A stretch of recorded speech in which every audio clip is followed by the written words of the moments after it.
বিনা চিকিৎসায় রোগী মৃত্যুর অভিযোগ কান্দি হাসপাতালে। ঘটনার জেরে উত্তেজনা হাসপাতাল চত্বরে। রোগীর পরিবার সূত্রে খবর, মঙ্গলবার পেটে ব্যথা নিয়ে হাসপাতালে ভর্তি হয়েছিলেন 6 সপ্তাহের অন্তঃসত্ত্বা আবিদা সুলতানা। পরিবারের অভিযোগ, হাসপাতালে প্রসূতি বিভাগে ভর্তি করা হলেও ঠিক সময় শুরু হয়নি চিকিৎসা। এমনকি পরিবারের সদস্যদের সঙ্গে দুর্ব্যবহার করা হয়েছে বলেও অভিযোগ করা হয়েছে নার্সদের বিরুদ্ধে। আর তারপরেই বুধবার সকালবেলায় গর্ভের সন্তান নিয়েই মৃত্যু হয় আবিদার। অভিজিৎ ঘোষ আমাদের সঙ্গে টেলিফোনে রয়েছেন, প্রতিনিধি আরো বিস্তারিত জানাবে। অভিজিৎ, কি ঘটনা ঘটেছে, কি অভিযোগ হাসপাতালের বিরুদ্ধে করছে পরিবার?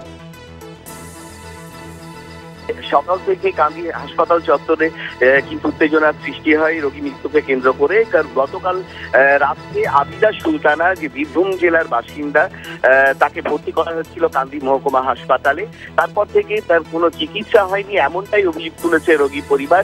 যে সমস্ত কর্তব্যরত চিকিৎসা কর্মীরা ছিল এবং নার্সরা ছিল, তাদেরকে বারবার বলা সত্ত্বেও কোনো ব্যবস্থা গ্রহণ করেনি, এমনটাই অভিযোগ তুলেছে মৃতের পরিবার।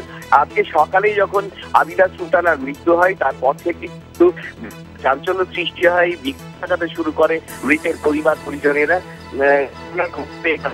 পুলিশ এসে পরিস্থিতি নিয়ন্ত্রণে নিয়ে আসে।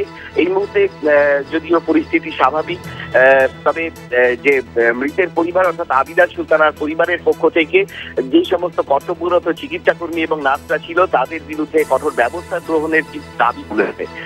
দেখো, যে 6 মাসের অন্তঃসত্ত্বা ছিল আবিদা সুলতানা, পেটের যন্ত্রণা নিয়ে তাকে যখন গতকাল রাত্রে অর্থাৎ মঙ্গলবার রাত্রে কান্দি মহকুমা হাসপাতালে ভর্তি করা হয়েছিল, তারপর থেকে কোনো রকম চিকিৎসা পরিষেবা পায়নি বলেই মৃতের পরিবারের দাবি।